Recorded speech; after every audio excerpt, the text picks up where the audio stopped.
Hey legends, welcome to the Connect podcast. A no BS approach to connecting people, Connecting businesses, connecting communities. and connecting successes. Connection is why we're here.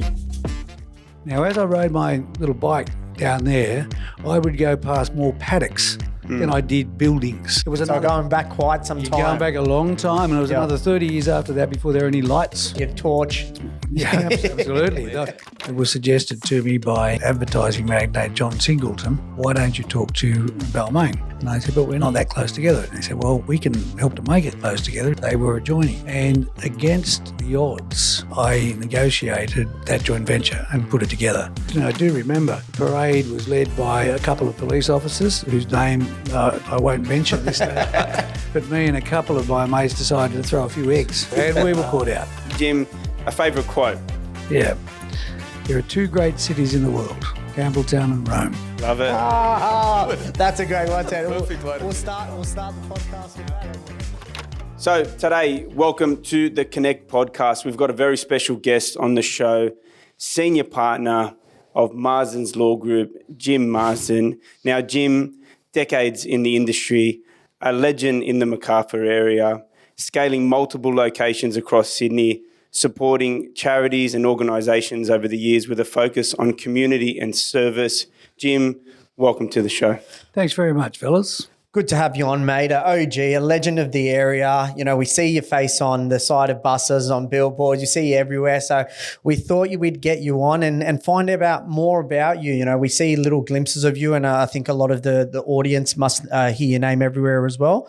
So we want to find out about the real Jim and really get into your history. Like, you know, one interesting thing that I found out is that you grew up in a pub before you got yourself into law. So we'd like to hear more about that, if that's okay with you. You know, I did grow up in a pub, and so did my father, and so did my mother. And you know where? In the Macarthur region. Them, me, my brothers, two brothers and three sisters. We all grew up in the Macarthur region. So what happened actually was that my dad was the son of a publican at Liverpool, the old commercial hotel at Liverpool. My mum was the daughter of publicans at Camden and Campbelltown.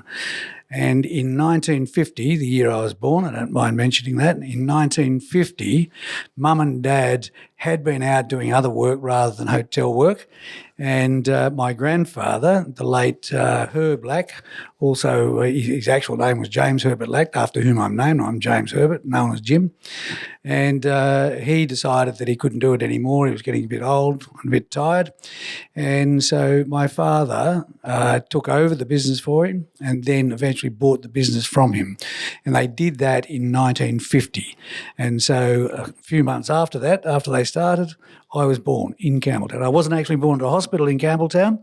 I was born at a hospital in the city, but my birthplace is Campbelltown. Yeah. So you've always had a passion for this community, this area, and staying focused in this area? Look, it's no longer just Campbelltown that I focus on. Yeah. It's Macarthur. And you guys are talking about Macarthur, but I can tell you it's going beyond Macarthur to southwest Sydney now. And that's what I think in business these days.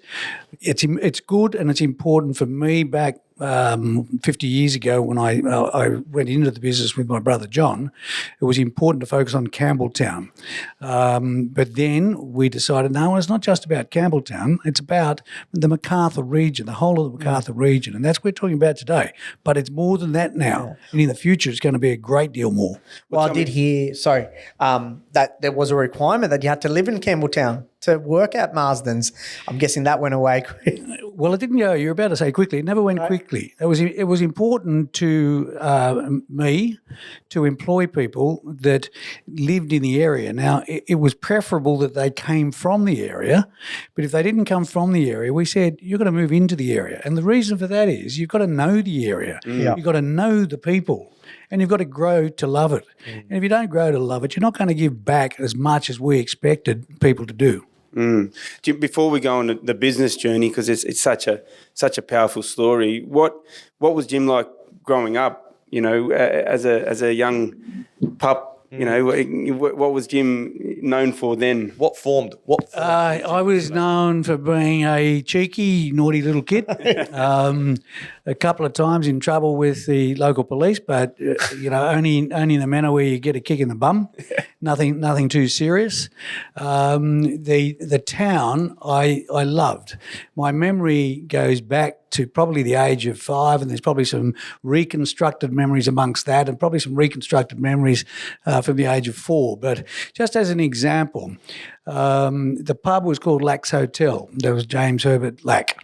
And that was on the corner of Railway Street and Queen Street, opposite Mawson Park. Okay. Right, so you know where we are. Yep. Right? There was a bakery down at the corner of Demerrick and Queen Street. Corner of Demerrick and Queen Street is where our principal office is. Yep. Now, if you've walked down Queen Street, you know that all of that is built out, absolutely built out. I used to go from the pub, Lack's Hotel, down to the bakery, owned by the Warby family. Roy Warby's still around in the area, an accountant in the area, not doing much work these days though. I used to go from there down to Warby's on my push bike to pick up the bread supplies for the day for the pub. Now, as I rode my little bike down there, I would go past more paddocks than I did buildings. Wow. So And that's a main strip that of was Campbelltown. the main strip of Campbelltown. It was So another, going back quite some you're time. going back a long time, and it was another 30 years after that before there were any lights, traffic lights there. I went Had your torch. yeah, absolutely. I went to St John's Primary School, which is still in the same location. I walked to school from the age of about 6. And I mean, you don't think about that these days. That's about a kilometre a bit walk. But I walked to school from the age of about 6, did so with my mates, and absolutely had a ball as a kid. The Fishers Ghost Festival was still happening. We used to climb onto the veranda and the veranda roof of our pub, because it was right in Queen Street, to watch Fishers Ghost Festival pass by.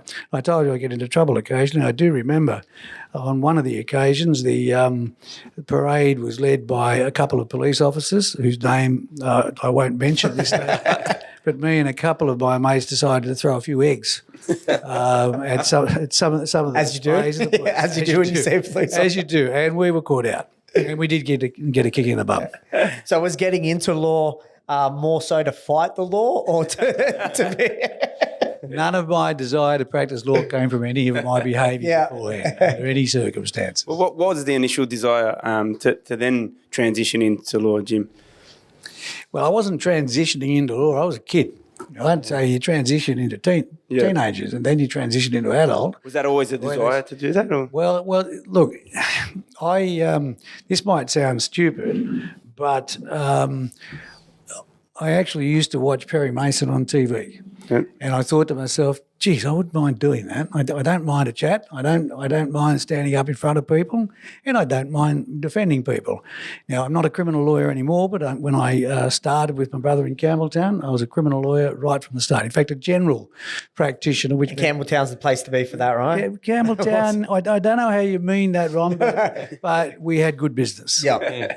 That's one way to put it. So 1968, Marsdens established as a one-man operation. Yep. To now 6 offices across Sydney with 175 staff.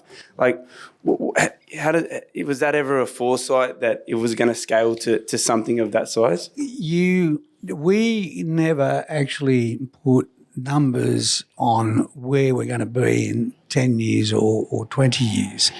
We do look at what we're going to be doing this year, next year, 5 years. And we look at where we may end up in 10 years and 15 years. So to say back in 1968 or 1972 when I started with John, to say that we foreshadowed or predicted that we would be where we are now wouldn't be correct. But to say that we knew that we were going to grow and continue to grow would be correct. And to say that we worked out how to do that is also correct. So if you look at a lot of the firms that are around 50 years ago, a lot of the law firms that were around 50 years ago, they just don't exist anymore. Some of them still exist, but they're flattened. And I don't want to mention any names under any circumstances because we've had some really, really good lawyers and law firms in the Macarthur region. But to continue to grow, you've got to be aware of change. You've got to be prepared to accept change. You've got to also be prepared to put on the right people at the right time, and sometimes before it's the right time, before you can afford it. You've got to be prepared to promote partners. At the moment, we have 17 equity partners. That is 17 owners of the business. And we have, I think it's another 8 partners, so 25 partners. Wow. The other 8 are not necessarily owners of the business. And then we've got associates, senior associates, and then lawyers, and of course all of the support staff. So we did look ahead. We didn't say that in 2024 we'll be 170 people, but we did say we're going to continue to grow because if we don't grow, we will eventually die. Hearing you talk about the other law firms in the area and how Marsden's stayed strong through the years and the others just sort of drifted away. What do you think was the glue that held Marsden's together and pushed through those years? I just want to correct it. I'm not being critical of any firms or lawyers because, as I said, we've had some great firms. And it might be a personal choice for them to have scaled back. Absolutely. Oh, it might be a personal choice not to grow, not to put more partners on. Even a business, some people start like staying as a one-man band. Absolutely. So from our point of view, the actual focus on growth was, I think, separated us from a lot of others. We focus, of course, you've got to focus on your essentials. You've got to look at the core that makes your business work, and you've got to do that and get it right. And you don't always get it right. But we were also focused on growth. In the early days, our focus was on geographical growth. You mentioned 6 offices. We had 9 offices at one stage. And at that stage, our early growth was on geographical growth. We were at Mittagong and Barrel and all over the place. That was not probably the best plan, but it gave us some ideas for the future. What happened to us was that we said the geographical growth is good and it gets your name out there, there's no doubt about that, and it gets the clients in. But it doesn't generate additional profit. It then obviously generates additional fees, but with that comes the expenses. And it doesn't generate additional expertise. And if you compare us then, way back then, to a city firm, what the city firms were doing was specialised areas of law. And non-city firms were not doing specialised areas of law. So now we have a lot of lawyers that only know one area of law. In some ways, that's not great, but mostly it is fantastic because you've actually got a specialist that's as good as any specialist from a city, and I mean any capital city, as good as any specialist from there, and you're doing it with a different sort of a feel, with a little bit more heart, a little bit more knowledge of the area, a little bit more knowledge of the people. And in addition to that, our expenses aren't as high and our fees aren't as high. Yeah. And I don't want this to be an advertisement for Marsdens. No. Just talking general. I think it's that care factor that comes into it as well. You know, you want that feeling of a big city lawyer where the quality, the technical capabilities are there, but you also want to feel like they care about you. And I think you creating that environment with Marsdens is a testament to how you continue to evolve and grow in this day and age as well. One of our core values, you talk about care, that translates to service, and it translates also to an understanding, but one of our core values is community, and has been always community. And I think my brother and I inherited that from mum and dad at the pub. Mum and dad, firstly, they were great at service. They were good at producing good beer as well. Yeah. But they also were involved in their community right from the very start. My mother was instrumental in, or she'd be cranky with me saying instrumental in, she would like me to say the truth, which was she started the first kindergarten in Campbelltown. Yeah, wow. There was not a kindergarten. There were three more kids after me. She had 3 more kids after me. And when I arrived, like I had nowhere to go when I turned 3 or 4, Mum started the first kindergarten. Wow. Okay. Yeah. Jim, you people that know you and people that know Marsdens know a big core of Marsdens comes down to networking. And it's a big part of how Marsdens grew through the years, and there's a big focus on that. Did you want us to take us through where that came from, how that grew for you and for the company through the years, and what sort of honed that in to begin with? Because I know through Connect Macarthur and through the Macarthur Club and these sorts of things, of course, when you're surrounding yourself with other people in business and building your network, we see the fruits that come out of it. What was your story and how you started in networking? Okay, I'll forgive me if I digress from time to time. Also, Pat does ask a number of questions in the one question, so if it is loaded. If I don't answer them all, come back to them. Yeah. Thanks, Ron.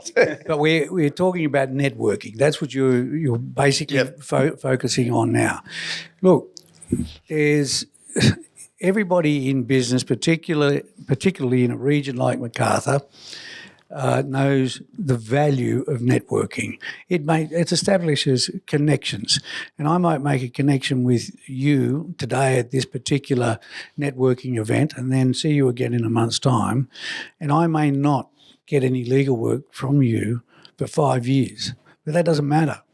I've made that connection with the communication. I've made that connection. But I also may not get work from you in 5 years. And this is where another part of the networking comes into play. In a community, we'll talk about Campbelltown then when I first started, yes, you did things to help your business, networking. But it was only partly for that reason. It was also for the community, for the good of the community. Fundraising events that I've done going back literally 45 years was, sure, it gets my name out there, but it was great for the community and for the people that got the benefit of those fundraising events. I was chairman of the Chamber of Commerce in Campbelltown at the age of 28.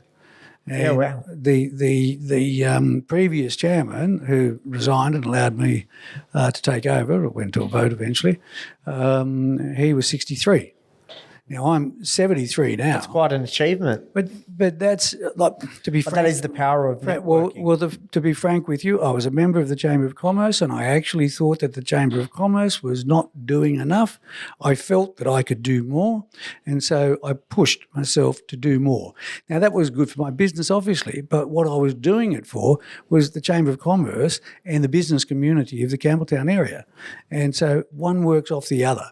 So what I was saying about I meet you and then 5 years later I might get some business from you, I'm more likely to get business from you if you see that I'm actually genuine in my commitment to what I'm doing in the community. Mm.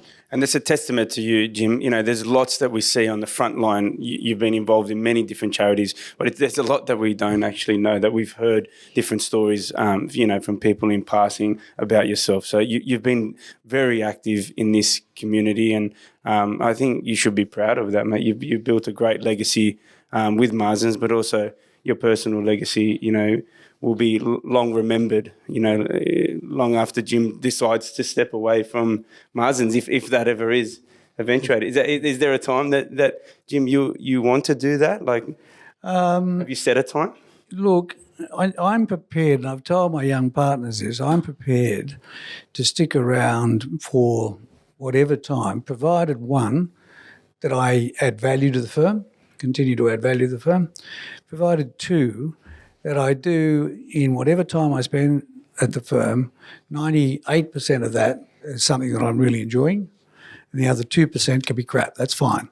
But I don't want to do 20%, 80%. Mm. Whether or not it's appropriate for me to continue, I don't do much actual law anymore. I still have people contact me and companies contact me, but the young lawyers that are my partners and associates and senior associates, they're much better technical lawyers than I am by a mile. Mm. They are fantastic. They may not have the same ability to exercise appropriate judgment as I do, but that doesn't happen overnight. That doesn't happen in university. Yeah. That happens from working in a business for 50 years. Experience. Yeah. And I guess getting that team around you is always, what everyone wants, to be able to, you eventually want to be the one that's doing the relationships, being the one that's seen as the face of Marsdens and creating those networks. And you want to have a team of technical experts behind you.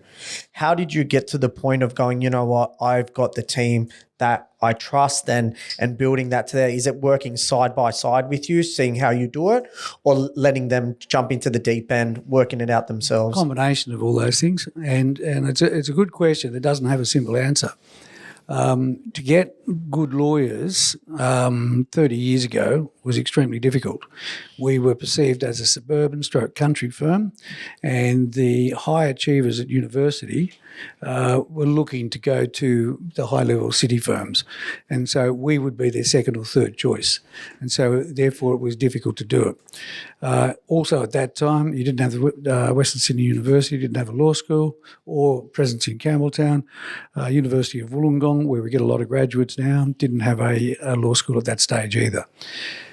Since then, since we've pitched ourselves as higher achievers, and you also pay a bit more money. You don't pay as high as the city firms do, but we pay a bit more money than we used to. But you pitch yourself as a high achiever and you start getting the people. In addition to that, as the success grows, a lot of young people are saying, hang on a minute, why do I want to go into the city and I could get the same satisfaction working at a place like Marsdens? And so now it is much easier to get good lawyers and to retain good lawyers. Now, the implication from your question, Ron, suggested that, now I've got the team and I'm right. That's never been the case. We often or always are reviewing the people around us, and with 170 people, you're going to have some that don't fit, and you're going to have some that are a really good fit and they are going to leave, no matter what you do, what your relationship is. What we strive to do is to make sure that we've got a good team at all times. And that doesn't mean that we sit back and say, yep, we've got the great team now, we're fine. You don't do that. Yeah. So we've got a good team, we're doing it well, we're doing it right. That means we can continue to have a good team with some people coming off, new people coming in, but we still maintain a good team. It's really great advice. With a good team, it's I love hearing that, and of course, every business owner that wants to scale wants a good team, and it's easier said than done, and it's very influential hearing that. But in your opinion, given what you've been exposed to in the past and what you've experienced in the company, what do you think are the core fundamentals that hold a good team together? Yeah, to hold a good team, good leadership is important, and also a recognition of the roles of every member in the team and the significance of their roles. So Jim Marsden's a senior partner. He has a fairly significant role, but it's only one role. Take away the 169 people and Jim's stuffed. Go to our front desk and look at Jamie on the front desk. She answers the switch, she speaks to the people. That is one of the most important things or roles in our business. That person is the face of Marsden. In some cases, the first person that they speak to, the first experience that they see. Yeah. And we make sure that we've got the right person in that role. From time to time we haven't. Right at the moment, I can assure you that we absolutely have. We have other roles that are significant. We've employed a young woman by the name of Jess Cutner from Macarthur Special School, and we employed her because of my association and my partner John Adams' association with Macarthur Special School. But what we've got now is a young woman that does a very good job to her capability. Her capability is limited, but she does a very good job to her capability, and she's great to have around the office, and she's part of the actual team. So, those kinds of things, and with 170, I could pick out many, many more examples. But the getting the team to be able to work together, even though, let's say, the criminal team has very little to do with the landed environment and planning team, the reality is that sometimes their jobs do cross over. People in planning and environment transgress the law sometimes to a criminal level. So we've got to look at each other's roles and where we are, and also have a good relationship with between ourselves, particularly between the partners. You mentioned leadership before when I asked what would retain a team, and we talked about leadership heavily on our previous episode, talking about staff and team, and it always comes down to leadership. That's what we found. But what do you think, in your opinion, creates the best leader for a team? I think a good leader has to be a good example, so that you can't lead by telling people what to do. You have to be giving them an example of what you're doing. And so as your leadership grows, it is not just a leadership by example. It is because of what you have done and what you continue to do, you become an inspiration to the rest of the people that you're leading. Another important factor or quality that a leader must have is the ability to motivate the people that are around him. I mean, you can have people that are good lawyers, you can have people that are good administrators, but if they just come in at 8 o'clock in the morning and leave at 4:30 in the afternoon and do their job, they're not being motivated, and we don't want them around long. We want them to do their job to the best of their ability, but we want them to be enjoying it while they're doing it. And you've got to be able to educate them, inspire them, and as importantly, if not more importantly, motivate them to get up to that level. And so when you're looking at a equity partner, because you mentioned there's quite a number of equity partners in the business and quite a number of partners at different levels. So are leadership qualities what you're looking at when you're taking them to the next level up, not just they're good at what they do in their current role? Yeah, look, it gets a bit technical because we do have these various things that we take into account, but I'll try to do it in a bit of a broad brush. Yes, when you're getting up to that level, you have a team below you. So I used a department a moment ago. I used criminal law. It's one of our smaller departments, but it is a department nevertheless. And there is, I think, I can't say don't quote me because you're going to, I'm going to say it myself. I think there are 4 lawyers in that and 3 or 4 administration staff. On the other hand, you've got the property department, and the property department has something like 15, 16 lawyers, and then a commensurate amount, probably about 25, 30 support staff. So the leaders are the people that are running those departments or running a particular office, a branch office, provided that there's the number of workers there and it generates the amount of fees. And they've got to have those qualities. They've got to be able to motivate their people. They've got to be able to organise their people. They've got to be able to show some level of inspiration and show that they are able to do the work that the people below them are doing now. They're able to do it and show them the best way of doing it. I love that. Jim, 4 kids, 8 grandchildren, married 50 years. 50 years, that's right. Yep. Congratulations on that. That's a huge achievement. I've watched your phone buzz several times throughout this meeting. I guess the word that comes to mind is balance, right? You know, you've got this beautiful family and also a great firm. How do you balance that work-life partnership? I'll make a confession and say that I didn't in the early days. I focused on work, but that was part of my generation. That's what we did. That's what we did. Right? So with the people that we got now, our younger partners, and the next level down for me is in their early 50s, and then you're going down to early 30s. And now we do our best to try to encourage that work-life balance. So, and I suppose with a bigger firm, it's easy to do it. When my brother John and I were doing the bulk of the networking, we were just doing so much all over the place. And there were others that were doing their share of it as well, but my brother John and I were doing a massive amount. Now when you've got numbers of people, it's easier to spread that load. Yep. But we now encourage our lawyers to get that balance. How you do it is just a realisation of what you must do at work, what you can do at work, and what you must do at home. And what you must do for yourself as well. It's not just, your family with the intensity of being a lawyer from time to time. You do need a bit of space on your own, but that's up to the individuals. So we encourage them to get that balance, and if we see that balance isn't being achieved, we'll step in. And we step in both ways. If we say, you're really not spending enough time at work, we will say, is there a problem? Let's work it out. Now, if we then see with the opposite, you're spending far too much time at work, now that could happen because there is a project that's going to take a week, 2 weeks, 3 weeks. That could happen, and the individual doesn't have the support.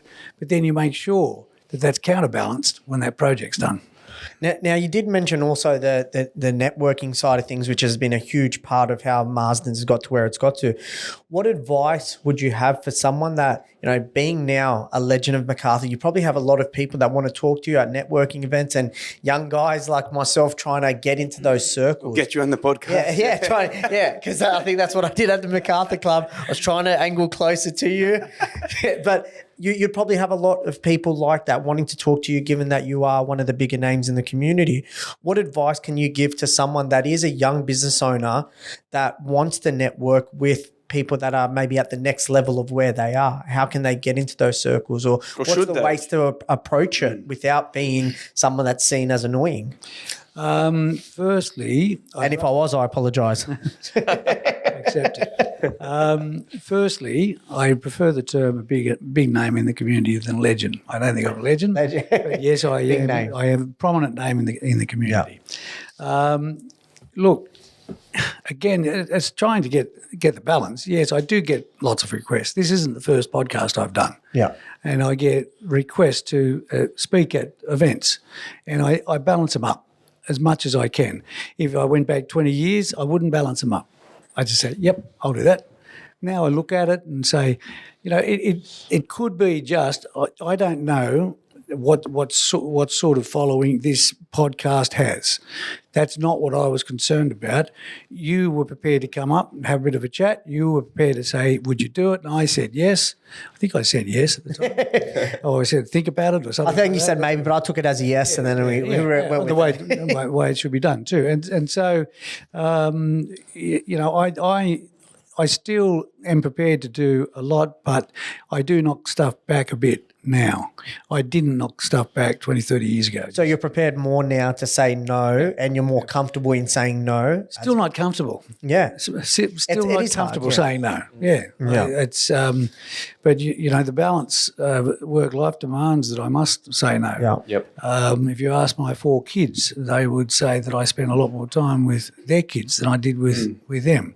Mind you, they're all going well anyway. Yeah. Thanks to their mum. What's Jim's biggest win? One that just comes to mind, over the years of being in business, or personal win. What is one of your biggest that you're proud of? This might sound stupid, but to be honest with you, I am most proud of the fact that I have been married for 50 years to a Campbelltown woman. When I say Campbelltown, she was born in Norway. For 50 years, I have 4 adult kids and 8 grandchildren, and they are all together, which is absolutely fantastic given the amount of time that I spent at work. So I'm extremely proud of that, but that's not something that I have achieved by myself. I just happen to be father and husband and grandfather. But that's also the values you've instilled in them, and it is the value. It's a flow-on effect. It is the values. Mm-hmm. If you look at some of the external things, external from the firm that I've been involved in, I was chair of West's Magpies for 9 years, and I was chair of that during the Rugby League War. And West were destined to go, full stop. They had no chance of survival.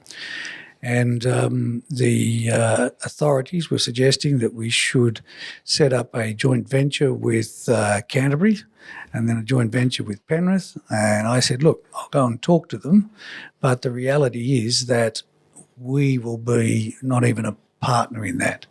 And I did have talks to them, and I came to that conclusion that no way in the world are we going to be a partner. We'll just be brought in, thank you, we'll take whatever fans you got left and go from there. And then it was suggested to me by advertising magnate John Singleton and former CEO of New South Wales Rugby League, Kevin Humphreys, why don't you talk to Balmain? And I said, but we're not, not that close together. And they said, well, we can help to make it close together. In addition to that, the old boundaries, they were adjoining. And against the odds, I negotiated that joint venture and put it together. Wow. So the West Tigers was formed off the back of some discussions that you were... It was, I was working during the Rugby League War and during those negotiations unpaid for Wests and West Tigers about 40 hours a week. Wow. And still doing my job in the firm. It was a very difficult one because many people would rather have seen the Magpies die. Many people say, well, they did because they've gone into a joint venture. But the reality is that they still live as West Tigers. You might notice it's not Western Tigers, it's not West Tigers, it's Wests Tigers. Yep. Again, could be the subject of another podcast. Take me at least an hour. Just a quick version of why it was West as opposed to Western, or... Oh, well, everybody else that wanted to come in would do Western. I said, well, hang on a minute. When we were talking to Balmain, I said, you're going to want Balmain, but you're also going to want Tigers. Well, you're not getting both.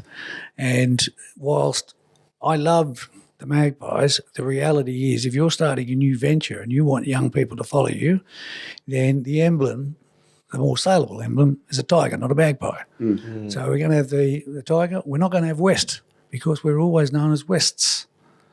And that's what we wanted to be. We are Wests. Yeah. And that's it. And you can see that they get referred to as Wests and they get referred to as the Tigers. Tigers, yeah. Oh, well, for a lot of our viewers that didn't know that story, now you do. Now you know where West... You blokes are too young. Yeah. Look, there was other things that I am proud of. 20 plus years ago, I was asked to chair the Mater Day fundraising committee, and I've been doing that for 20 plus years. And I don't recall the exact number of dollars we've raised over 20 years, but the first event we raised, I think it was about $60,000.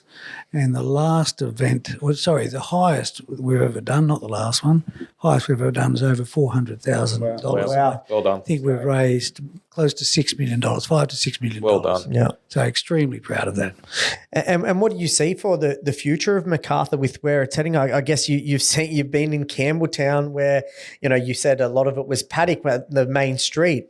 Now to see the growth of Macarthur, Campbelltown, the surrounding suburbs, where do you see the future of Macarthur? If you were in my office, you'd see these great big aerial shots. And one of the aerial shots is the area from where we are now towards the airport. The residential development in that aerial shot stopped at the end of Harrington Park, and Harrington Park wasn't finished. This is only 15 years ago. So in 15 years, you guys know what's there. Yep. I was supposed to go over in a chopper this morning, but it's too windy. I'm always watching to see what happens. But if you go over in a chopper at the airport, you will see that's not going to be ready in 2026. It's going to be ready in 2025. They just won't open it until 2026. And so you see that kind of growth happening. That's what I'm saying about Western Sydney, not just Macarthur. In going to the south of us, so that's going north and west. Going to the south of us, you've got the development that's going to happen in Wallandilly. Like you've got Bingara Gorge now, but the development to the south of that is happening, and then to the west of that is going to happen with another town. In the Campbelltown local government area, you've got the development that will happen along Appin Road. And it's already started with the land lease development. That's right. That's happened there. So you're going to be talking just in that development when it's eventually realised, probably in about over a period of about 10 to 12 years, probably another 10,000 homes, which equates to 30,000 people. In addition to that, you've got Central Campbelltown. Central Campbelltown has a railway line, as everybody knows, right? And it may have more connections coming from Bradfield and Narellan. That's The new train lines proposed? not in my lifetime will it happen, but it may happen. So forget about my lifetime, think about yours, right? So what's going to happen to Central Campbelltown? Central Campbelltown will become a hub. Queen Street should be a lot better than it is now. And I'm not going to try to blame anybody. I'm going to think about the future. Queen Street will be a lot better than what it is now because there will be residential development. There's been one open. I don't know whether you guys have been over there recently. 14-storey residential development on Demerrick Street was opened 2 weeks ago. A local developer, in fact, a Lebanese migrant, who's a good friend and client of mine, Terry Bassel, he said, I'll take the punt, I'll give it a go, and he's done it. Now, that's the first. I noticed today, I walked down Queen Street today, I noticed Campbelltown RSL has started demolishing its site on Queen Street that it owns for its residential. So Campbelltown downtown.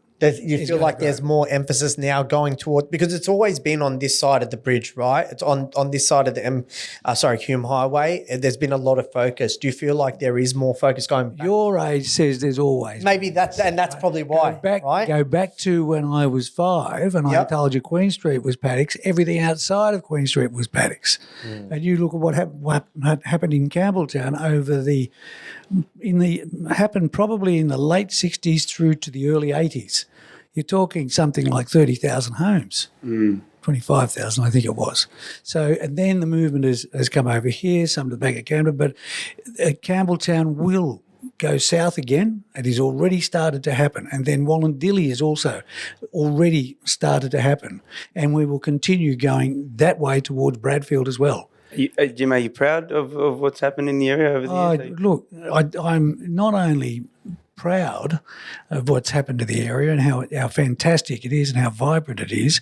I've got a vision of it being, in you guys' lifetime, something different again. I've said to my some of my young lawyers then that when my brother and I were developing the business with others, in particular my business partner John Adam, who's been our managing partner for 40 years,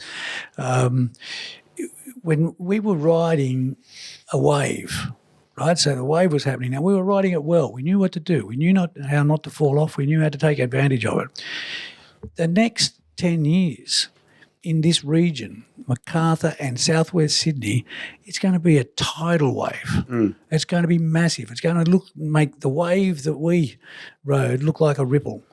And so it's just going to be fantastic. And young people like you have everything to gain from it, to take advantage of it. You just got to recognise it. Yeah. So for someone starting a business, if you look at regions in Sydney, would you say Macarthur is definitely an area where should be considering from a, population growth point of view, a business, or does different regions don't come into it? Different regions don't enter my head, mate. Yep. Macarthur. Macarthur's number one. It's all about Macarthur. 1, 2, and 3. Well, that's what I was trying to get you to answer there. In the interest of time, Pat, you have any more questions for Jim? I wanted to wrap it up with something, but man, I can speak to you for. I think we'll need to get you on again after. I think you can see that I could keep talking as well. We love it. We love a good chat, Jim. Look, I just wanted to get to know a quick snapshot of Jim. So I put together some questions and they're off the cuff. So I'll just spitball them and you just shoot them. So rugby league team. You follow. You weren't listening. Come on. I was. West Tigers. I was, but we need it for the real. Yeah, we just really I've got to hear the name. Beach or country? Love them both. Live on the beach now at Austinmere. Nice. Go to the country on road trips a couple of times a year. Beautiful spot, Austinmere. First car? First car was a Toyota Corolla. No, same as, right? Was it? Yeah. Bucket list item that you still want to tick off? got a massive one. You heard me say my wife was a Campbelltown girl. She was actually born in Norway. At the age of 10, she moved out here. She couldn't speak English. And I have a big thing on my bucket list is to go and spend 5 or 6, 7 weeks in Norway next year. Yeah, wow. Good stuff. Yeah. My friend recently got married to a Norwegian girl that he started dating before COVID. Now he's changed his whole life and he's looking to move over there. You move there? Move there, yeah. It is a beautiful Ninos from country. school. Why isn't he living in Macarthur? Hey, Jim, sport growing up, you played. I played rugby league. I played a bit at schoolboy level. When I say schoolboy level, I played in the same team as Tim Sheens, Nice. who coached West Tigers and Canberra and everybody else. But the sport that I love most, 2 sports now. One is skiing that I took up in my early 20s, and I spent a lot of time skiing, snow skiing. I did water skiing as well. I actually did an episode of Skippy as a water skier. Okay. We'll need to get that. 1968. We'll need to try to get that out so we can clip it right here if we can find the footage. And I've recently taken up and fallen in love with golf. Nice. Nice. 2 more. Beer or wine? Both. Okay. Both. And one thing we didn't know about Jim, I think he just told us, but one thing. What's a fun fact? Yeah, What's fun a fact. Fun fact. Something people Putting you don't on know the spot about Jim. here. Party trick or something, Jim. Give us- Yeah. give us- If you can do a party trick right now, we might get another 1,000. I don't have. There's no really fun single fun fact. I just try to be myself at all times. You talk about me being a legend. I don't mind being a big name. I'm not a bloody legend. Yeah.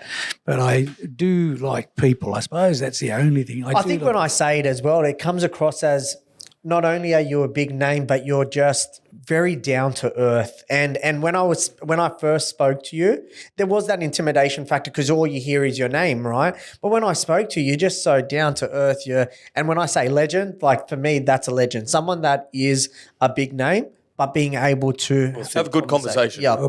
being down to earth comes first to me, and Yeah. people come first to me. Yep. Yeah. Nice. And is that why you've continued to have a lot of relationships, like say, because I know you speak to you still keep in contact with the West Tigers, a couple of big names there. I think you're still probably taking phone calls off the coaches and the team Moment, there. maybe they need to call you.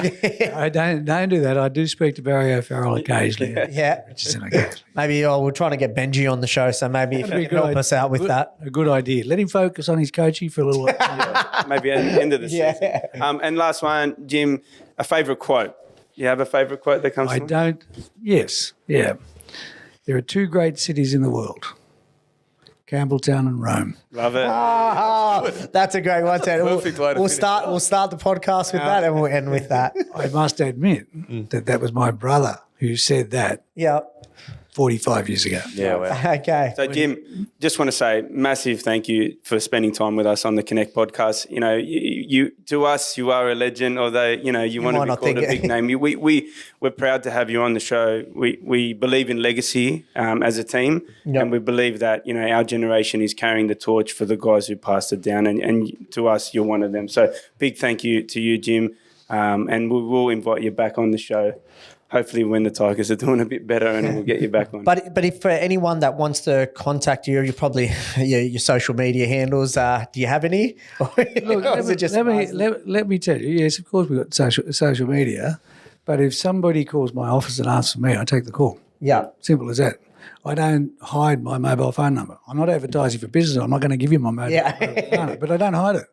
I don't hide it. I'm always available. Yeah. And I think that's Okay. just a true testament to how down to earth Jim is. Yeah. Any last words you'd like to say? I just thank you very much, boys. And if you want me again, give me a bit of notice. And we Thanks, might do Jim. it. Thank Good you on for you, your buddy. time. Thanks for mate. joining us, Thanks, mate. guys. All right. Cheers. We'll see you guys on the next episode. Thank you, Jim, for joining us. Take care. Thanks. We made this a free platform because we want to educate and add value to your business world. All we ask for as a payment is to hit the subscribe button and share it with people that you know would benefit from this conversation. If you want to elevate your connections, we'll see you at the next Connect Macarthur event.